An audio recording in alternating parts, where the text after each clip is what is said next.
ભાવનગર શહેરના આવેલા ગઢેચી વડલા પાસે ચોરી.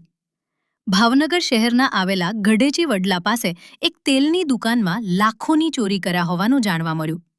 સમગ્ર ઘટના સીસીટીવી કેમેરામાં કેદ થઈ હતી. કે ટ્રેડિંગ નામની દુકાનમાં ચોરે દુકાનનું 17 તોડી અંદર લાખો રૂપિયા ચોરી કરી નાસી છૂટેલ, જેને લઈને વેપારી દ્વારા પોલીસને જાણ કરાતા પોલીસ ઘટના સ્થળે પહોંચી વધુ તપાસ હાથ ધરવામાં આવી.